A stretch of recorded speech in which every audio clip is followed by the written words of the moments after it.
Assalamualaikum warahmatullahi wabarakatuh. Perkenalkan, nama saya Yasmin. Di sini saya akan menjelaskan apa itu HIV/AIDS. Ada yang tahukah HIV/AIDS itu apa? Pengertian HIV/AIDS merupakan Acquired Immunodeficiency Syndrome, adalah sekumpulan gejala atau penyakit yang disebabkan oleh menurunnya kekebalan tubuh akibat infeksi oleh virus HIV, Human Immunodeficiency Virus, yang termasuk famili Retroviridae. AIDS merupakan tahap akhir dari infeksi virus HIV. Etiologi dari virus HIV itu penyebabnya adalah kelainan imun. AIDS adalah suatu agen viral yang disebut dengan HIV dari kelompok virus yang dikenal sebagai kelompok virus retrovirus, yang disebut dengan lymphadenopathy associated virus atau disebut dengan LAV, atau human T-cell virus atau HTL, yang juga disebut human T-cell lymphotropic virus atau disebut dengan retrovirus. Retrovirus ini mengubah RNA menjadi DNA setelah masuk ke dalam sel penjamu. Di sini ada manifestasi klinis. Nah, fase ini dibagi menjadi 3. Fase pertama, infeksi HIV akut, itu terjadi setelah munculnya tanda gejala maksimal 1-4 minggu infeksi HIV terjadi. Pada fase ini, awalnya penderita HIV akan mengalami gejala mirip flu seperti sariawan, sakit kepala, kelelahan, radang tenggorokan, hilang nafsu makan, nyeri otot, ruang, pembekakan kelenjar getah bening, berkeringat di malam hari. Gejala dan tanda-tanda HIV/AIDS tersebut dapat muncul karena sistem kekebalan tubuh sedang berupaya melawan virus. Nah, terjadi selama 1-2 minggu atau bahkan lebih. Nah, di sini ada fase kedua atau disebut dengan fase laten HIV. Pada fase ini, penderita HIV/AIDS tidak menunjukkan tanda dan gejala yang khas, bahkan dapat merasa sehat, padahal secara diam-diam virus HIV sedang berkembang biak dan menyerang sel darah putih yang berperan dalam melawan infeksi. Pada fase ini, tanda-tanda HIV/AIDS memang tidak terlihat, tetapi penderita tetap bisa menularkan pada orang lain. Pada akhirnya, fase kedua ini sel darah putih berkurang secara drastis, sehingga gejala yang lebih parah pun mulai muncul. Fase yang ketiga ini, AIDS merupakan fase terberat dari infeksi HIV. Pada fase ini, tubuh hampir kehilangan kemampuan untuk melawan penyakit.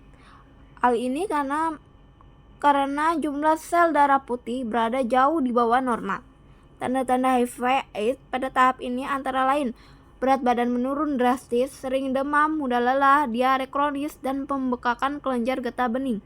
Karena pada fase AIDS sistem kekebalan tubuh sudah sangat lemah, maka penderita HIV/AIDS akan sangat rentan terkena infeksi dan jenis kanker tertentu.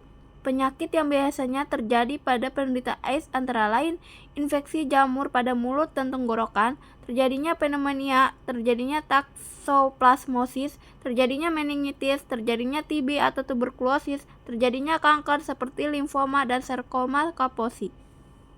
Bagaimana sih cara penularan HIV/AIDS terhadap orang yang tidak terkena HIV/AIDS? Yaitu melalui hubungan seksual, melalui anal, oral, vaginal, yang tidak terlindungi atau tanpa kondom dengan orang yang terkena infeksi HIV, melalui jarum suntik, tindik, tato yang tidak steril dan dipakai bergantian, mendapatkan transfusi darah yang mengandung HIV, ibu penderita HIV positif kepada bayinya ketika dalam kandungan, saat melahirkan atau melalui ASI. Ayo kita cegah HIV/AIDS di kalangan masyarakat dan kalangan remaja dengan melakukan penerapan gaya hidup sehat dan menghindari perilaku beresiko seperti seks bebas atau menggunakan jarum suntik secara bergantian merupakan cara efektif untuk mencegah HIV/AIDS. Nah, di sini juga kalau kita melakukan hubungan seksual dengan menggunakan kondom, itu pastikan kondomnya secara benar untuk menghindari kebocoran dan pemakaiannya juga harus benar. Tidak bergonta-ganti pasangan, menghindari kontak langsung dengan cairan tubuh orang lain misalnya melalui luka atau seks. Tidak menggunakan peralatan pribadi seperti sikat gigi, alat cukur, dan seks toys secara bersama. Memulai pengobatan ARV jika Anda berisiko terpapar virus HIV. Selain itu, lakukan pemeriksaan status HIV secara rutin. Pahamilah bahwa HIV ditularkan melalui cairan tubuh, seperti darah, ASI, air mani, dan cairan vagina. HIV tidak dapat ditularkan melalui air liur, gigitan serangga, makanan, atau minuman selain itu. HIV juga tidak menular melalui penggunaan toilet atau berjabat tangan dan berpelukan dengan penderita. Sampai saat ini, untuk menyembuhkan infeksi HIV belum ditemukan. Meski demikian, HIV masih bisa dikontrol dengan menggunakan antiretroviral atau ARV, yaitu obat yang bekerja dengan cara mencegah duplikasi virus. Nah, obat ARV ini berbentuk tablet dan harus dikonsumsi setiap hari. Konsumsi obat ini secara teratur dapat memperlambat perjalanan penyakit HIV dan memperpanjang harapan hidup penderita HIV. Tanpa pengobatan ini, HIV dapat berkembang menjadi AIDS dalam waktu yang lebih cepat.